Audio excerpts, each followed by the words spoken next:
골로새서 3장 15절로 17절. 그리스도의 평강이 너희 마음을 주장하게 하라. 너희는 평강을 위하여 한 몸으로 부르심을 받았나니 너희는 또한 감사하는 자가 되라. 그리스도의 말씀이 너희 속에 풍성히 거하여 모든 지혜로 피차 가르치며 권면하고 시와 찬송과 신령한 노래를 부르며 감사하는 마음으로 하나님을 찬양하고 또 무엇을 하든지 말에나 입에나 다 주 예수의 이름으로 하고 그를 힘입어 하나님 아버지께 감사하라. 아멘. 2017년 우리 땡스기빙 추수감사절에 하나님 주시는 기쁨과 또 감사의 제목이 여러분 삶에 충만하기를 축원합니다.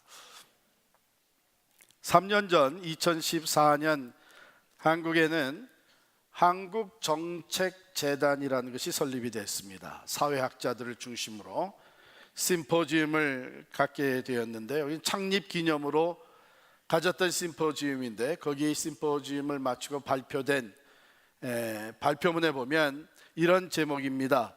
한국인 그 마음의 행로, 이렇게 제목이 붙여졌어요. 그런데 거기에서 얘기되었던 내용의 그 요약은 무엇인가 하면 우리 한국인들이 심각하게 삼불의식을 가지고 있다, 이렇게 했어요. 삼불. 첫 번째는 불신입니다. 불신. 그러니까 사회 제도나 규범에 대한 불신. 그리고 두 번째는 불만이에요. 현재 삶에 대한 불만입니다. 자신의 눈높이보다 너무 초라해 보이는 현실 앞에 불만이 계속 쌓이고 있다는 것이고, 세 번째는 불안입니다.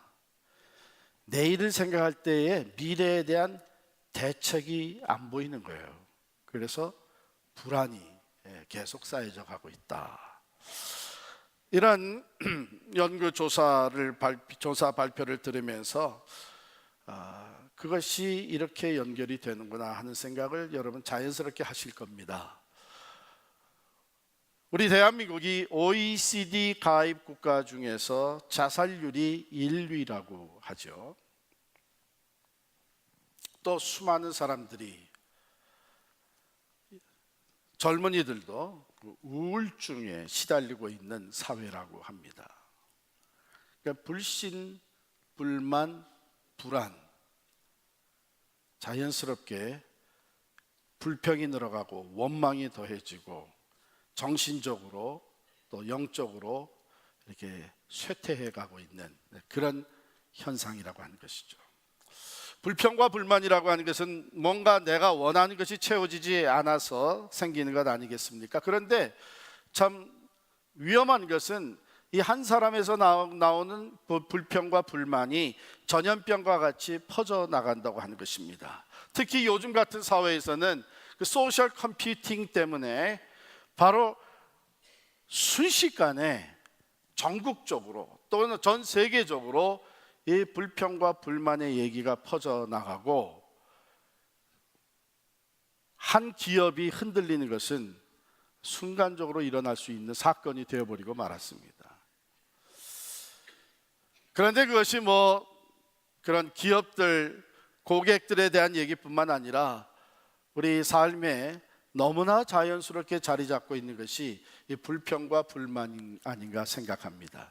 부부들이 모여서 앉아 얘기할 때 무엇인가 대해서, 누군가에 대해서 얘기하다 보면 너무나 자연스럽게 비난과 불평이 나오게 되고, 종업원들을 함께 모이게 되면 회사의 일에 대해서 불평 불만을 하게 되는데요.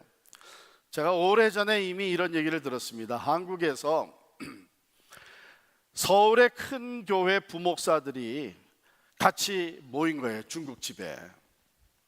그래서 방 안에 들어가가지고 큰 교회 부목사들이 모였으니까 또 자연스럽게 무슨 얘기가 나왔겠어요. 자기 담임 목사에 대한 불평, 교회에 대한 불평이 나오다가, 야, 이거 이럴 게 아니라 우리 오래간만에 담배 한 대 피자 그런 거예요.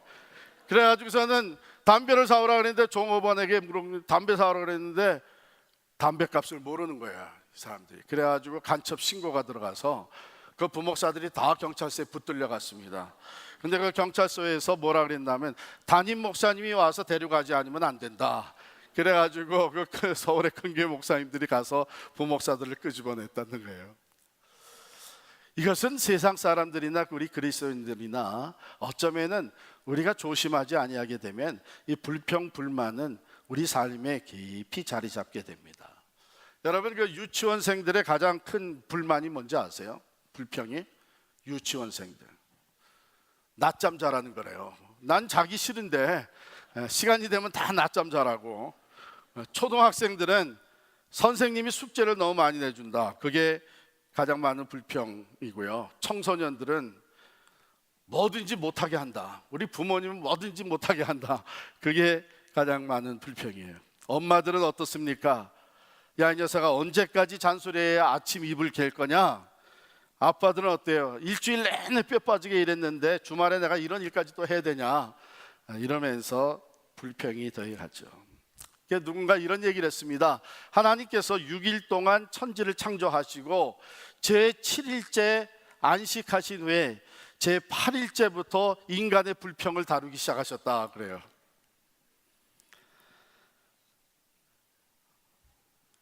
인류 역사상 첫 번 불평자가 누구냐 하면 이런 얘기를 했습니다. 하나님이 주셔서 나와 함께 하신 여자, 그가 그 나무 열매를 내게 주므로 내가 먹었나이다. 누구예요? 인류의 조상 아담이 바로 이런 불평을 했습니다. 하나님께. 결국 죄로 말미암아 하나님과 관계가 단절이 되어지고 아담 이후에 태어난 모두 인간은 바로 그 죄 아래 태어나고 그 죄성을 우리가 가지고 태어나는 것 아닙니까? 그렇기 때문에 자연스럽게 우리에게는 불평과 불만이 들어오게 돼 있습니다. 그래서 우리는 이렇게 생각할 수 있어요. 그거 뭐 누구나 불평할 수 있고 누구나 불만이 있을 수 있고 그게 뭐 대단히 잘못하는 거냐. 근데 그게 위험한 생각이에요. 여러분, 이 불평과 불만은 우리 삶에 아주 위험한 영적인 문제가 됩니다. 뭐 그런 것까지도 죄인가 이렇게 생각할 수 있는데 신명기 11장 1절에 보면 여호와께서 들으시기에 백성이 악한 말로 원망하며 여호와께서 들으시고 진노하사 여호와의 불을 그들 중에 붙여서 진영 끝을 사르게 하시매 그랬어요. 우리는 이 말씀을 신중하게 받아야 합니다. 이스라엘 백성들이 출애굽을 했어요. 하나님께서 정말 10가지 재앙, 그 초월적인 능력으로 이스라엘 백성들을 바로에게서 빼냈죠. 출애굽해서 광야길을 가는데 그 백성들을 하나님께서 대적에서로부터 보호를 해주시고 그 광야길을 가는 동안에 먹을 것을 만나를 주시고 마실 물을 허락하여 주시고 그들에게 필요한 것을 공급해 주십니다. 그런데 이 이스라엘 백성들은 끊임없이 불평하고 불만을 토로하는 거예요. 음식에 대해서 두꺼운 이집트 노예 생활하던 곳인데도 막상 나와서 광야에 어려움이 생기니까 거기가 더 좋았다 이러면서 이집트를 두고 불평불만하고 하나님이 세우신 지도자들에 대해서 불평불만을 했습니다. 결국 그들의 불평은 하나님을 노엽게 만들었고 하나님께서 진노하게 되었습니다. 하나님께서 들으시고 진노하사 여호와의 불을 그들 중에 붙여서 진영 끝을 사르게 하셨다. 하나님의 말씀은 계속해서 하나님의 자녀들, 하나님 백성들에게 원망하지 마라, 불평하지 마라 이렇게 얘기를 합니다. 오히려 자족해라, 감사해라. 왜냐하면 그것이 듣기 좋고 그것이 기분 좋고 그것이 우리들의 삶을 조금 더 편안하게 만들어주기 때문이 그것만이 아니라 영적인 이슈란 말이죠. 불만이라고 하는 것이 우리 마음에 자리 잡고 거기서부터 원망과 불평이 터져 나오는데 이 불평의 근거가 어디에 있느냐? 그것이 왜 죄가 되느냐? 첫 번째로 그것은 하나님의 절대적인 주권을 인정하지 않는 것이기 때문에 그렇습니다. 하나님은요, 이스라엘 백성들을 절대적인 주권으로 이끌어내셨습니다. 바로가 최강대국 애굽의 왕이었지만 그 위에 하나님의 주권을 가지고 하나님의 능력으로 이스라엘 백성들을 보내지 않을 수 없게 만들었습니다. 출애굽했죠. 하나님께서 홍해를 가르셨죠. 건너게 했습니다. 하늘에서 만나를 내려주셨죠. 대적들은 다 막아주셨죠. 마실 물을 위해서 반석에서 물이 터지게 해주셨죠.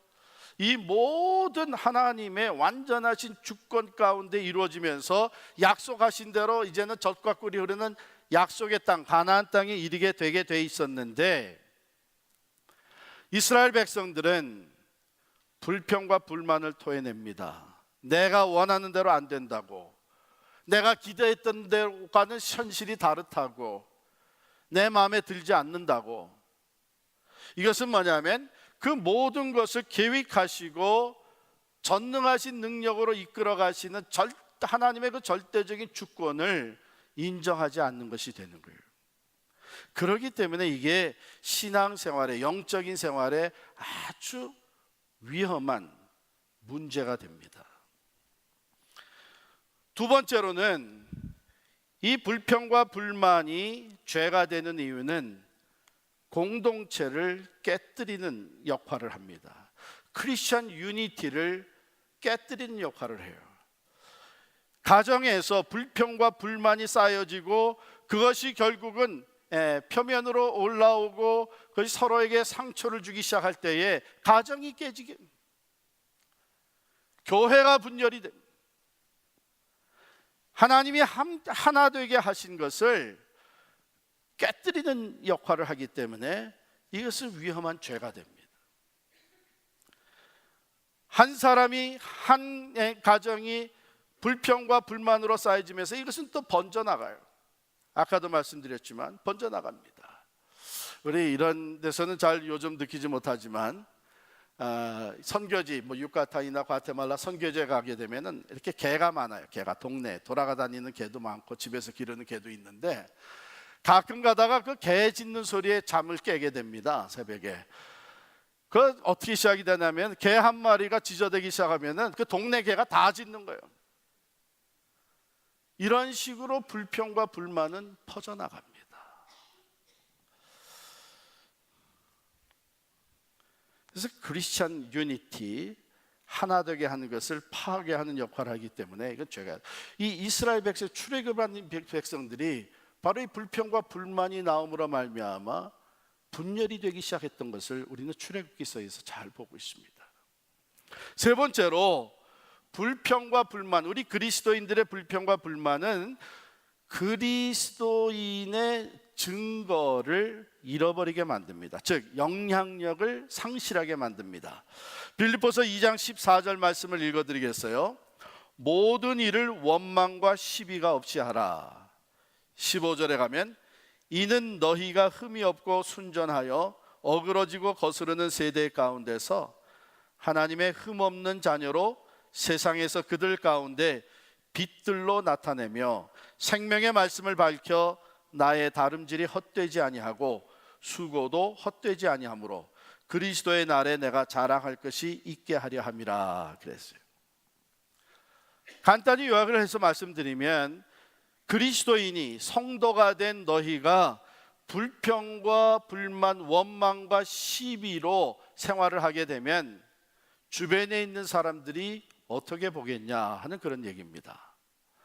예수 믿는 사람이 입만 벌리면, 입만 뻥끗하면 부정적인 얘기를 하네, 불만이 많네, 불평이 왜 저렇게 많어, 교회 안 나가는 나보다도 못하네, 이렇게 됨으로써 예수를 증거하는 일, 즉 전도하는 일, 이것이 길이 막힌다는 겁니다.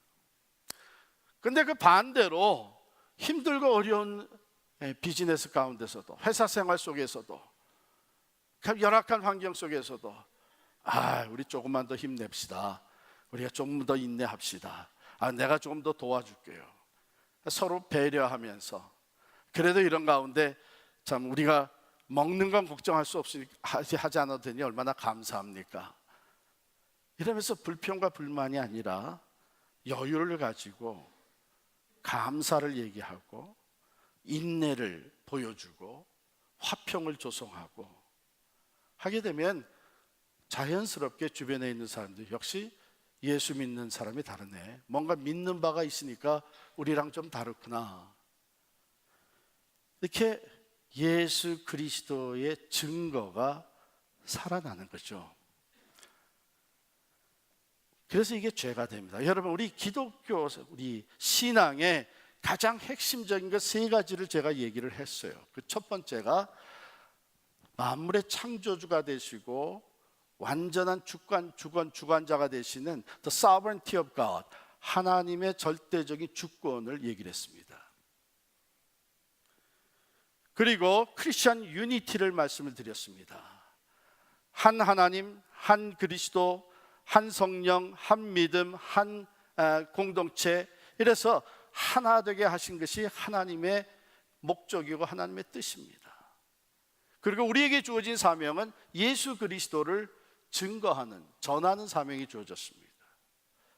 그런데 우리가 삶 속에 불평과 불만으로 쌓여지게 되게 되면 이 세 가지가 다 사라진단 말이에요. 기독교 신앙의 가장 근본적이고 가장 중요한 이 세 가지가 힘을 잃어버리게 됩니다. 그러니 어찌 불평과 불만이 죄가 아니라고 하나님이 보시겠습니까? 심각한, 시리어스한 죄입니다. 더더욱 조심해야 되는 것은 시대가 누구나 다 불평과 불만으로 점점점 더해져가는 시대를 살고 있기 때문에 우리는 그것이 굉장히 자연스럽게 느껴져요.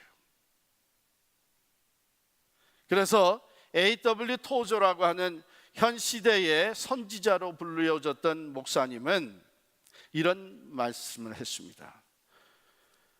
Among those sins most exquisitely fitted to injure the soul and destroy the testimony, few can equal the sin of complaining. 이런 얘기를 했어요.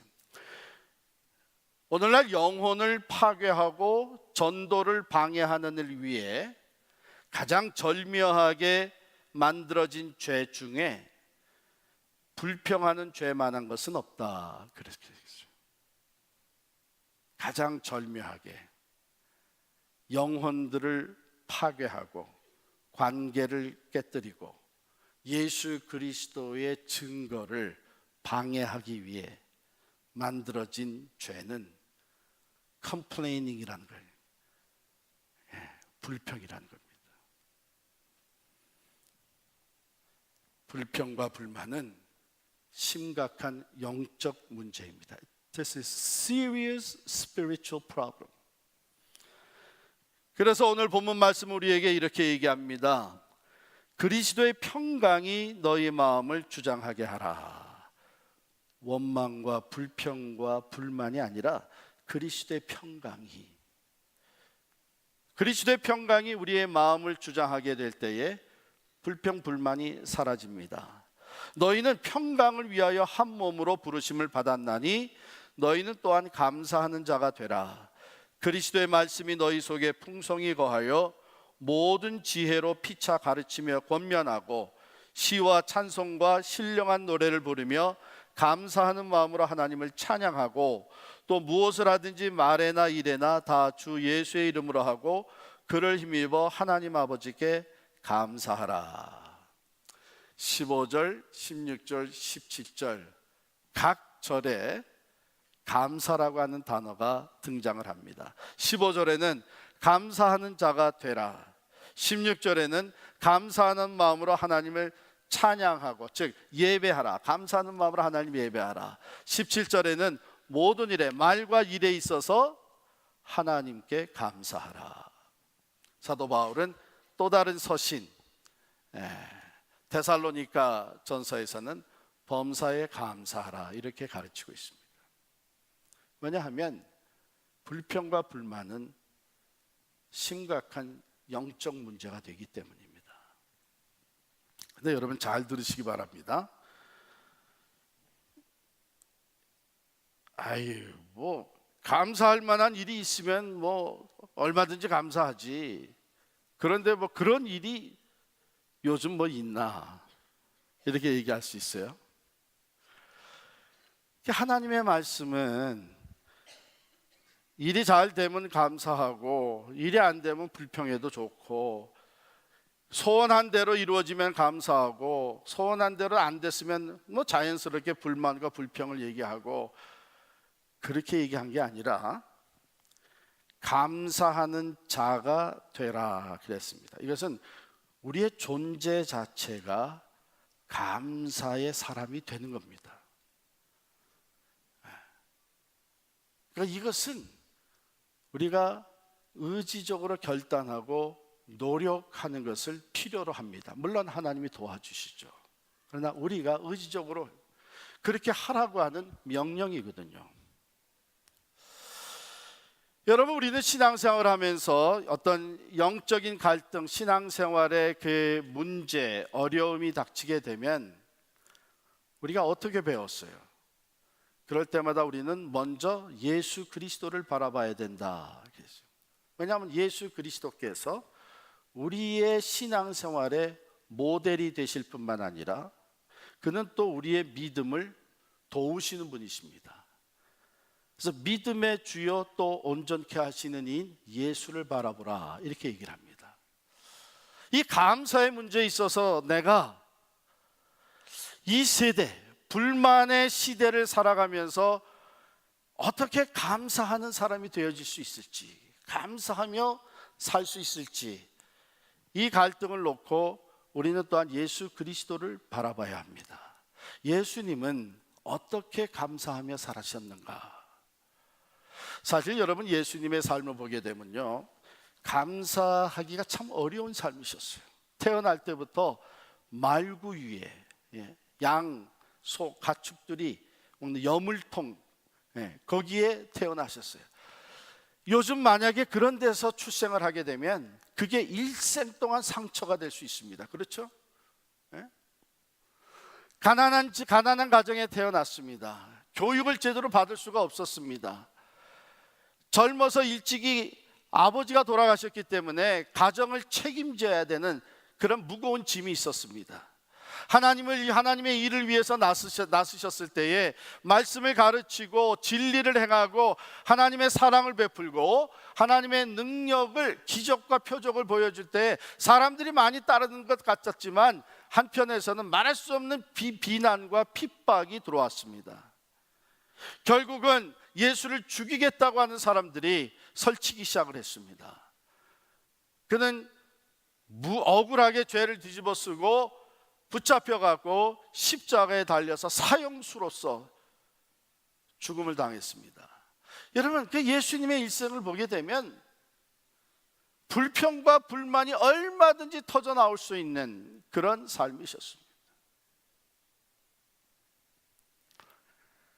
그런데 예수님은 감사의 삶을 살으셨고 우리들에게 감사의 롤 모델이 되어주셨어요. 제가 목회 서신으로 보내주신 그 내용에도 담아 놓았지만은 예수님은 먼저 지극히 작은 것에 감사하셨습니다. 요한복음 6장 11절에 보면 예수께서 떡을 가져 축사하신 후에 앉아있는 자들에게 나눠주시고 물고기도 그렇게 그들의 원대로 주시니라 그랬어요. 앉아있는 자들 몇 명이었어요? 복음서 기자들은 남자들만 5,000명이 넘었다 그랬어요. 그런데 떡을 가져 축사하셨다 그랬어요. 그 떡이 몇 개였어요? 5개였어요. 5덩어리. 5,000개가 아니고 5덩어리의 떡을 가졌어요. 그걸 가지고 또 물고기 2마리, 한 어린아이의 런치박스, 그걸 가지고 먼저 하신 게 뭐예요? 하나님께 감사하셨어요. And Jesus took the loaves and when he had given thanks to God, he distributed them to the disciples. 먼저 하나님께 감사하시고 그 다음에 나눠주셨어요. 놀라운 기적이 일어났고 5천 명이 넘는 사람들이 다 배불리 먹고 12강주리가 남았다 그랬습니다. 우리는 작은 것에 대해서 감사할 줄 아는 것을 배워야 합니다. 큰 것에 대해서 감사하는 사람들은 얼마든지 있습니다. 그런데 작은 것에 대해서 감사할 줄 아는 마음이 점점 감사의 사람을 만들어 갑니다. 두 번째로 예수님께서는 인간적으로 볼 때는 완전히 절망인 그런 상황에서 감사를 하셨습니다. 요한복음 11장 41절에 보면 돌을 옮겨 놓으니 예수께서 눈을 들어 우러러 보시고 이르시되 아버지여 내 말을 들으신 것을 감사하나이다. 돌을 옮겨 놓고 이제는 굴 속에 들어가서 편안히 쉴 수 있게 되셔서 감사하신 거예요? 아니에요. 그 돌은 어디 있었어요? 죽은 나사로의 무덤을 막고 있었던 돌이었어요. 나사로가 죽은 지 벌써 나흘이 지나서 시체에서 냄새가 날 지경이었습니다. 그런데 그 돌을 옮겨 놓으라고 말씀하시고 그리고 먼저 하나님께 감사의 기도를 하셨습니다. Father, I thank you that you have heard me. 하나님 내 말을 들으시니 감사합니다. 나사로야 나오너라. 기도를 마치시고 말씀하실 때에 죽었던 나사로가 다시 살아나서 부활해서 나옵니다. 그럼 잘 들으세요. 떡을 나눠주고 기적이 나타나서 5천 명이 넘는 사람이 배불리 먹고 12강지리가 남았기 때문에 감사합니다 하나님, 그런 게 아니라니까요. 나사로에 나오너라 했더니 하나님의 능력이 나타나서 죽었던 나사로가 다시 살아나는 기적이 보여졌기 때문에 Father God, I thank you. 하나님 아버지 감사합니다, 그런 게 아니라니까요. 굶주린 5천 명을 놓고 떡 5개와 물고기 2마리를 가지고 먼저 하나님께 감사했습니다. 죽은 나사로 앞에서 먼저 하나님께 감사했습니다. 기도를 들으신 하나님 감사합니다. 기적이 일어난 후에, 배불리 먹은 후에 감사하는 것은 누구나 할 수 있습니다. 그러나 아직 문제가 여전히 남아있고 내가 가진 것은 너무나 부족하고 내가 할 수 있는 것은 한계 상황에 부딪혀 있어서 절망적인 상황이지만은 내가 가진 것은 지극히 작은 것이지만 그걸 놓고 하나님께 감사할 수 있는 사람은 어떤 사람들이냐? 하나님의 절대적인 주권을 신뢰하는 사람들이에요. 하나님의 살아계심을 믿는 자들이에요. 우리가 하나님께 기도할 때에 하나님은 우리의 기대에 넘치게 하나님의 방법으로 역사하신다는 것을 온전히 신뢰하는 사람들이에요. 그게 없다면 우리는 세상 사람들과 똑같이 불평과 원망과 불안함과 어떤 불만을 얘기할 수밖에 없습니다. 세 번째 예수님께서 감사한 것은 이제 자신의 엄청난 고통 또 죽음을 앞에 놓고 감사하셨습니다. 마가복음 14장 22절에 보니까 저희가 먹을 때에 예수께서 떡을 가지사 축복하시고 떼어 제자들에게 주시며 가라사대, 저희가 먹을 때 예수께서 떡을 가지사 축복하시고, 영어로 이렇게 되어 있습니다. While they were eating, Jesus took bread and when he had given thanks, he broke it and gave it to his disciples. 뭐라고 말씀하세요? Saying, take it, this is my body. 너희가 이것을 다 받아 먹으라. 이것은 너희를 위하는 내 몸이니라. 바로 성찬식이 시작된 순간이죠. 바로 내일이면 붙들려 가셔서 십자가에 달려서 온갖 수치와 고난 당하시고 그 몸이 찢기시고 마지막 피 한 방울까지 흘리시며 죽게 되실 것을 앞에 놓고 제자들과 함께 마지막 유월절 만찬을 나누시면서 떡을 떼셨습니다. 먼저 하나님께 감사했습니다. 얘들아, 이것이 너희를 위하는 내 몸이니 이거 받아 먹어라. 자신의 희생과 고난과 죽음을 앞에 놓고 하나님께 감사했습니다. 그 결과 온 인류의 구원을 이루셨고 세상 만민이 예수님을 통해 영생을 얻고 천국에 들어가는 구원의 역사가 펼쳐졌습니다.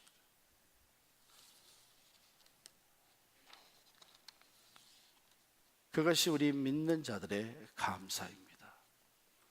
세상과는 구별된 감사입니다. The sovereignty of God, 하나님의 완전하신 주권을 믿기 때문에 감사하는 것입니다.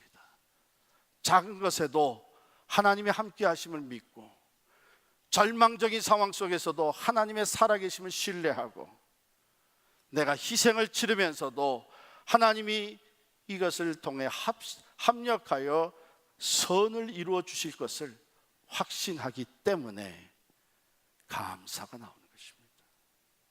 그런데 놀라운 것은 이 믿음과 이 믿음에서 나오는 감사를 통해서 하나님은 역사하시는 겁니다. 불평과 불만을 들으실 때는 하나님이 진노하십니다. 그러나 신뢰함으로 감사함으로 하나님께 기도할 때 하나님은 들으시고 역사하시는 줄을 믿습니다. 바로 이런 감사한 사람이 되기 위해서는요, 우리는 처음으로 돌아가는 습관을 가져야 됩니다. 옛날 한 나그네가, 이게 이솝 이야기에 나오는 거죠. 우화에 나오는 겁니다. 한 나그네가 길을 가고 있었습니다. 그런데 어디서 막 슬피 고통하면서 우는 소리가 들리는 거예요. 가보니까 호랑이 한 마리가 구렁이에 빠져가지고 죽어가고 있는 겁니다. 살려달라고 호랑이가 애원을 해요. 너무 측은하고 불쌍해서 나그네는 나무판을 가져다가 그 호랑이를 구해줬습니다. 그런데 이놈의 호랑이가 나오자마자 배가 고프다고 자기 구해준 이 나그네를 잡아먹으려고 그러는 거예요. 덤벼드는 거예요. 혼쭐난 이 사람, 이 세상에 이런 법이, 이렇게 배은망덕한 놈이 있나. 근데 마침 산토끼가 지나갔는데 산토끼를 불러가지고 네가 좀 판단을 해봐라. 토끼가 들었어요. 호랑이 하는 말이 내가 배고파 죽겠는데 어떡하냐. 그랬더니 나그네가 하는 말이 세상에 그래도 자기를 구해준 은인을 잡아먹을 수 있느냐. 산토끼가 지혜를 냈습니다. 이게 내가 들어보니까 아무래도 처음부터 어떻게 됐는지 한번 다시 살펴봐야 되겠다. 그랬더니 그러자 그러고서는 호랑이가 구덩이로 들어간 거예요. 처음부터 다시. 처음으로 돌아갈 필요가 있습니다. 우리 마음에 불평과 불만이 생겨날 때에 여러분과 제가 어디서부터 구원을 받았는지, 죄로 말미암아 하나님과 원수되고 영원히 죽었던 우리에게 남겨진 것은 이제 영원한 심판과 지옥에 이를 수밖에 없는데, 하나님이 우리를 사랑하셔서 독생자를 희생의 제물로 내어주시고 우리를 구원하시고 영원한 생명을 주셨습니다.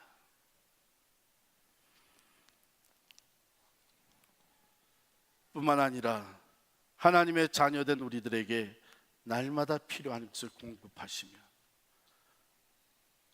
때를 따라 돕는 은혜로 우리의 삶을 인도해 가고 계십니다. 처음 그때로 돌아가는 것 아주 귀한 것 같아요. 땡스기빙 데이가 찾아오게 되면 제가 부모님과 함께 살 때는 부모님 중심으로 우리 형제들이 다 모입니다.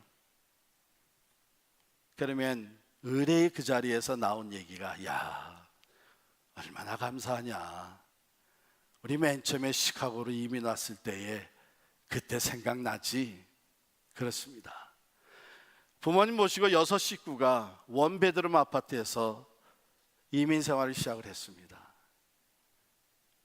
그런데 투베드룸으로 옮겨가고 자동차가 한 대, 두 대 생겨나기 시작을 하고, 우리 형제들이 다 미국에서 공부를 다 마치게 되고 직장 생활을 하게 되고 결혼, 가정을 이루게 되고 그 자녀선들이 더해져 가고 있습니다. 아마 감사한 이유를 적어내려면 한없이 써야만 될 것 같습니다. 어떤 사람들은 그래요. 그렇게 주어진 것에 감사만 하면서 살아가는 사람은 발전이 없지 않겠느냐, 그런 얘기를 해요. 자족하는 사람에게. 그래서 불평과 불만이 있어서 거기서 새로운 열심히 나오고 그러는, 그렇기도 한 것 같지만 여러분 잘 생각하세요. 감사한 마음을 가지고 내일을 도전하는 사람하고 불평과 불만을 가지고 내일을 도전하고 사람하고는 질적으로 다른 인생이 됩니다. 지난번에도 제가 말씀드렸지만 우리의 마음속에 하나님을 향한 감사가 있고 마음의 평안함이 있고 마음의 여유가 있을 때에 거기서 창의력이 나옵니다. 불평과 불만에 쌓인 사람은 불평을 얘기하고 원망할 뿐이지 문제 해결은 못해요. 거기서 대안이 나오지 않습니다. 그러나 감사한 마음을 가지고 더 나은 것을 위해서 하나님 앞에 기도하고 열심을 내는 사람에게 창의력이 주어지고 하나님의 능력이 함께 하시는 줄 믿습니다. 사랑하는 성도 여러분, 요즘 한국에서는 감사 나눔 운동이라는 것이 활발하게 펼쳐가고 있다 그래요. 꼭 그리스도인들이 펼쳐가는 운동은 아닙니다. 사회학적으로 볼 때도 우리 한국 사회의 심각한 문제,